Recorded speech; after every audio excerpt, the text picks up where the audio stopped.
سڵاوتان لێبێت.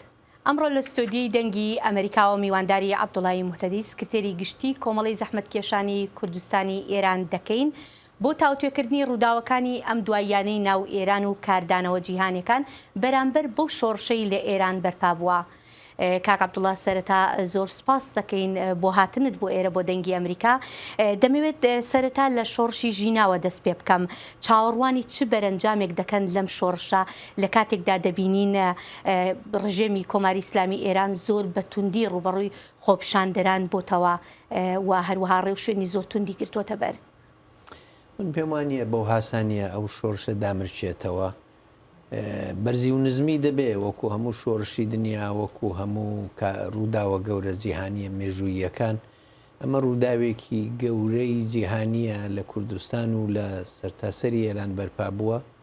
پێم وایە ڕێگوڕیشەکەی لەوە قوڵترن، ناڕەزایەتیەکان لەوە زیاترن، کەلێنی دەسەڵات و خەڵک لەوە قوڵترە کە بەو هاسانیە پڕ بێتەوە. من پێم وایە ئێرانی داهاتوو هەرچۆن چیەک بێتە پێشەوە تازە ناگەڕێتەوە پێش 7 سپتامبر. بەڵێ کاک عەبدوڵا زۆرێک لە وڵاتانی جیهان بە تایبەتی ئەمریکا، یەکێتی ئەوروپا و کەنەدا بەهۆی ئەو ڕێبازانەی ئێرانەوە سزای زیاتریان خستۆتە سەر ئێران.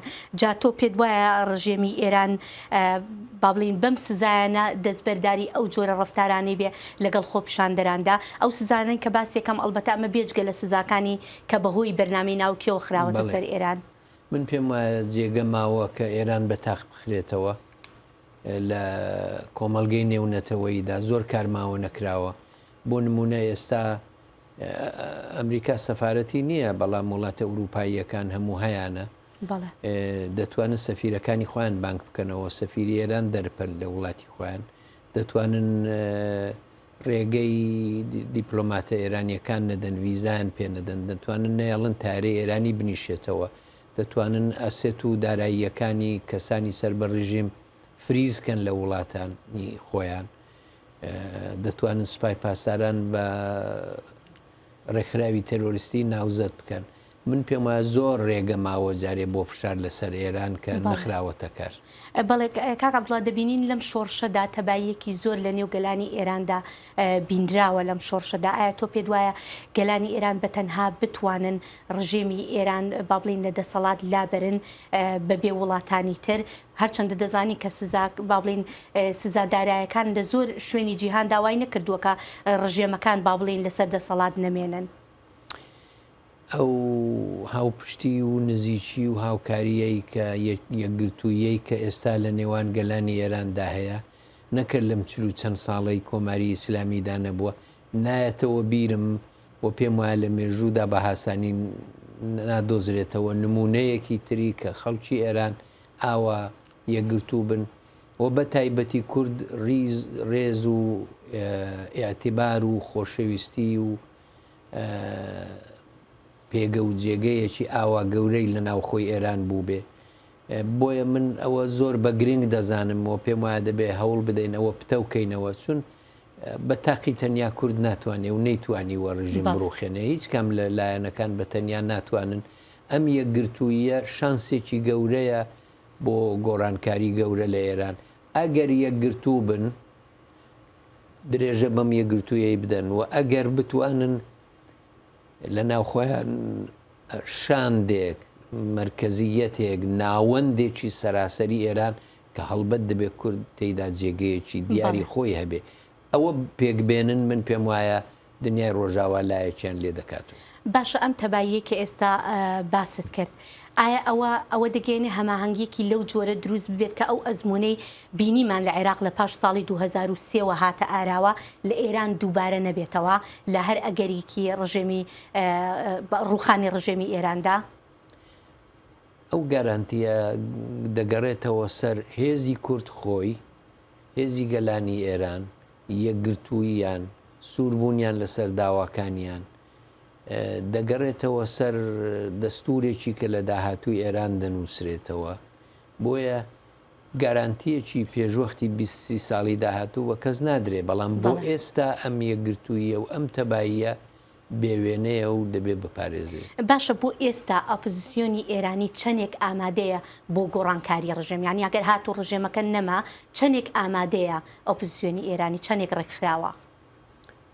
لە چاو جاران باشترە و هەوڵێکی زۆر لە ناو ئۆپۆزیسیۆنی ئێرانی هەیە و لە ئێمەشیان جێراوەتەوە بۆ بەشداریکردن لە ئەو شاندا لەو ناوەندێک دروستکرێت کە دەنجی خەڵکی ئێران بە دنیا ڕابگەیەنێ و نوێنەرایەتی خەڵکی ئێران بکات لە ئاس کۆمەلگەی نێونەتەوەیی.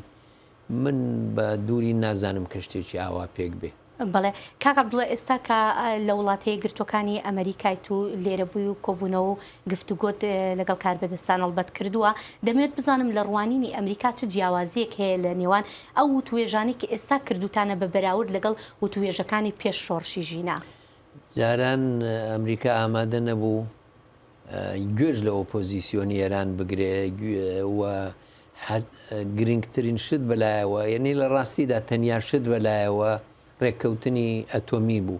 ئەو ڕێککەوتنە ئەتۆمیە ناڵم ڕەتیان کردوتەوە، بەڵام لە ئاجێندا هاتۆتە دەرەوە، چۆتە ئەو لاوە، چۆتە پەراوێزەوە. من وا دەزانم سیاسەتی ئەمریکا ناڵم 180 دەرەجە گۆڕاوە، گۆڕانی زۆر پێویستە جارێ. و من پێم وایە ئەگەر مەرکەزیەتێک دەنجێکی یەکگرتوو بۆ ئەم شۆڕشە ساز بێ، ئەوە کاریگەری هەیە لەسەر گۆڕانی یەکجارەکی سیاسەتی ئەمریکا. بەڵام ئەگەر چی بە تەواوی و 180 دەرەجە و بە تەواو بەدڵی ئێمە نەگۆڕاوە، بەڵام تۆ کە سەیری کۆڕ و کۆمەڵی سیاسی ئەمریکا بکەی، هەم لە ئەدمینستریشن و ئیدارەوە تا کۆنگرە هەتا میدیای ئەمریکایی تا تینکتانکەکانی ئەمریکایی، لە هەموویان تۆ ئەو گۆڕانە دەبینی. من وا دەزانم ئەم شۆڕشی ژینایە سەرنجی هەموو دنیای ڕاشێشاوە و زەحمەتە ئەم وڵاتانێک بن ناوی خۆیان نابێ دموکراسی، ناوی خۆیان نابێ وڵاتانی ئازاد، بەڵام پشت گوێی بخەن ئەم بزوتنەوەی. بەڵێ کاک عەبدوڵڵا، دەمەوێت بزانم ئێوە وەکو ئۆپۆزیسیۆنی کورد چیتان لە ئەمریکا دەوێت؟ ئێمە دەمان دووشتمان دەوێت، دیارەوە چیمان لەوان دەوێت بۆ خۆمان چی دەکەین جیاوازە. چیتان لەوان ئەوێ چیمان لەوان نەوێ پێش هەموو شتێک ئێمە داوامان لێکردوون کە دەبێت بە ئاشکرا و بە شێوەیەکی کە جێگەی ڕێز و بێت ئۆپۆزیسیۆنی کورد ببینن. ئۆپۆزیسیۆنی کورد ڕۆژهەڵات تا ڕادەیەکی زۆری یەکگرتووە. خۆشبەختانە لە 2017ەوە ئێمە ناوەندی هاوکاری حیزبەکانمان هەیە کە ئەم ناوەندەش بوو بانگەوازی کرد بۆ مانگرتنە گشتیەکە، ئەم ناوەندە بوو بانگەوازی کرد بۆ خۆپیشاندانەکان. خەڵک بەدەمیەوە هاتوون، خەڵک متمانەی خەڵکی لەگەڵە و ئەمە شتێکی ئاشکرایە، یعنی بەڵگەمەندە.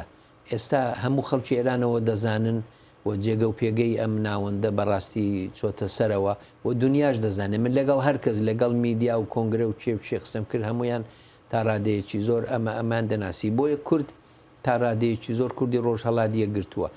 بۆ دەیان ساڵ ئێمە پشتگوێ خرابووین. ئەلئان من ئەو دەنگە دەبیستمەوە لە واشنگتۆن کە بۆ یەکەم جار باسی کوردی ئێران دەکرێت، باسی کوردی ڕۆژهەڵات دەکرێت. ئەتوانین بڵین ئەمریکا یەک ریزی لە ئێوە ئەوێت؟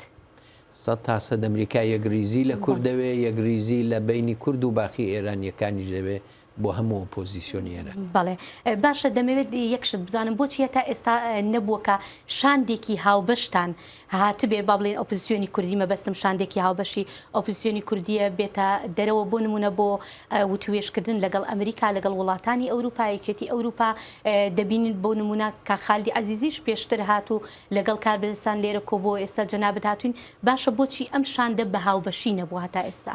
دەبوایە بە هاوبەشی بێ و دەشبێ و من ئێستا دڵگەرمترم بەوەی کە دەتوانین شاندێکی هاوبەش دروستکەین بۆ بینینی هەم ئەمریکاییەکان هەم ئوروپاییەکان و سەرجەمی کۆمەڵگەی نێونەتەوەیی. پێم وایە لەوە بۆ لاوە دەتوانینەوە کار بکەین. بەڵێ هەڵسەنگاندنی خۆت ئێستا بۆ هاو هەڵوێستی پارتە کوردەکانی ئێران چۆنە؟ ینی چەندێک هاو هەڵوێستن ئەمان لەگەڵ یەکدا؟ تاوجێی دەگەڕێتەوە سەر ناوەندی هاوکاری ئەمە هاو هەڵوێستین، ڕاگەاندنەکانمان هاو بەشە، هەڵوێستەکانمان هاو بەشە و نزیکیەکی زۆر پۆزتیڤ لە نێوماندا هەیە. بتەوە دیارە زۆر کارماوە بیکەین، بەڵام ئەوەی کردومانە کەم نییە. باشە ئەمە بەڵام لەگەڵ حیزبەکانی تریش لەگەڵ لایەنی تریش ئێمە ئامادەین هەماهەنگی بکەین و داژنیشتوین و داژدەنیشین لەگەڵ هەر لایەنێکی دیکە ئەمە مەبەستان لە پەژاکیشە پژاکیش دانیشتن و قسەی لەگەڵ دەکەین. بەڵێ باشە کاک عەبدوڵڵا دەزانین فشارەکانی ڕژێمی ئێران لەسەر هەردوو حکوومەتی ناوەندی عێراق و هەروەها حکوومەتی هەرێمی کوردستانیش زۆرە و پێدەچێت لایەنە کوردەکانی ئێران کە لە هەرێمی کوردستانن کەوتبێت نەژێر فشاری ئەم با بڵێن هەم حکوومەتی هەرێم و هەم حکوومەتی عێراقیشەوە و لە ڕاگەیەندراوێکدا کۆمەڵە بڵاوی کردەوە کە لەژێر هیچ فشارێکدا هەرێمی کوردستان جێ نایەڵێت و ئەگەر جێی بێڵێت دەچێتەوە چیاکان ئایا ئەمەوێت بزانم ئەمە جیاوازێ با بڵێن گۆڕانکاریەکە لە استراتیژی ئێوە یان نا نەخێر گۆڕانکاری نییە ئێمە نامانەوێت گۆڕانکاری ببێ لەم بابەتەوە بەڵێ ئێمە زۆر پێششەڕی ئێران و عێراقیش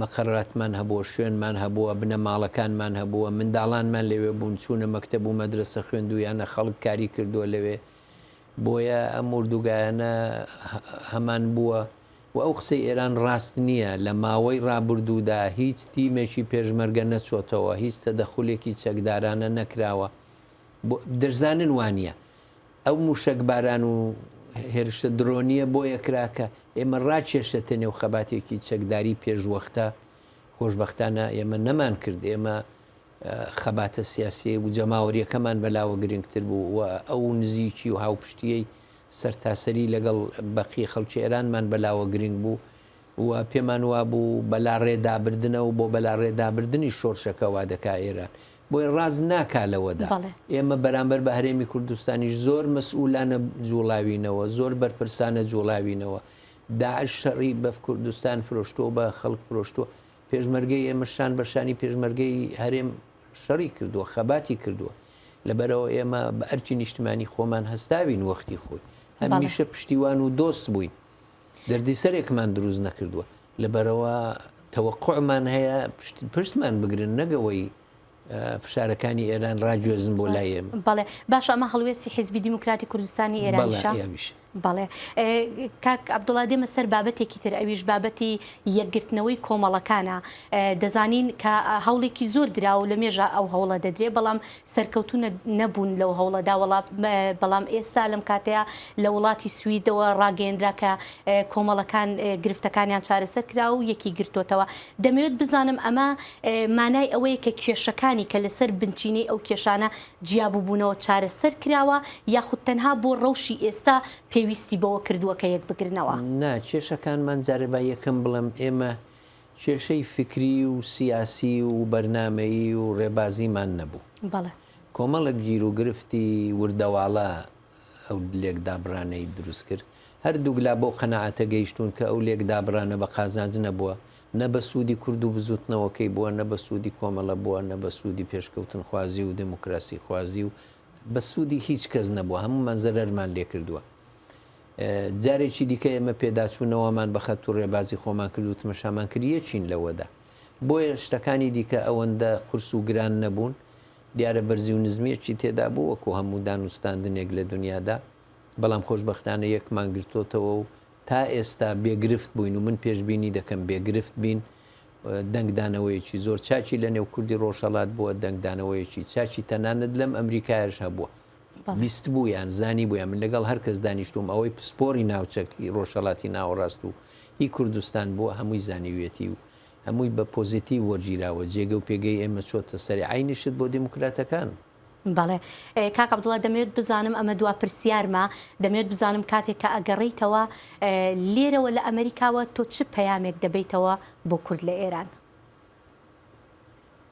من پێم وایە ئەگەر ئێمە یەکگرتوو بین ئەگەر شاندی هاوبەشمان هەبێ بە یەکدەنگ پرسی کوردی ڕۆژهەڵات لە دنیا جار بدەین جوابمان دەدەنەوە ئەمە یەک دووهەم بە سوودی ئێمەیە کە لە ئێتلافێکی ئێرانیدا بەشداری بکەین و لەو ئاستەشدا ئێمە خۆ بنوێنین نەکرد لە ئاستی کوردیدا وەڕوەختی ئەوە هاتووە کورد لە ئاستی سەراسەری ئێرانیشدا جێگە و پێگەی خۆی نیشاندا دنیا ببینێتەوە کۆمەڵگەی نێونەتەوەی ببینێتەوە ئێمە پێم وایە هەلێکمان بۆ هەڵکەوتووە ئەم شۆڕشە بەرزی و نزمی تێدا دەبێت بوو شەو دەژبێت بەڵام فرسەتێکی مێژووی بۆ ئێمە هەڵکەوتووە حەقە کەڵکی لێوەرگین من ستایشی هەموو ئەو خەڵکەی دەکەم کە لەسەر شەقامەکان خەباتکارانە و بوێرانە هاتوونە مەدان دەزانم قوربانیمان داوە دەزانم لە 100 زیاتر بینی 100 و 150 قوربانیمان داوە خەڵک لە ژێر ئەعدامدان خەڵک دایکان جگەر سوتاو بوون سەرخۆشی لە هەمویان دەکەم سەرخۆشی لە بنەماڵەکانیان دەکەم سەرخۆشی لە هەموو خەڵکی کوردستان دەکەم بەڵام پێم وایە دەستکەوتێکی زۆر گەورەمان بەدەستێناوە بەبێ قوربانی ئەوانە بەدەست نەدەهاتن بەبێ ئەو بوێری و لە خۆبوردووی و ئازایەتی و ئەو دەست پێشخەریە جوانەی کە کورد کردوویەتی ئەوانە بەدەست نەدەهاتن من گەشتبینترم لە جاران بەرامبەر بەداهاتوو بەڵام دەزانم ڕێگاکەمان سەخت بەڵێ عەبدوڵای موحتەدی سکرتێری گشتی کۆمەڵی زەحمەتکێشی کوردستانی ئێران سوپاس دەکەم جارێکی تر سپاس بۆ ئێوە سپاس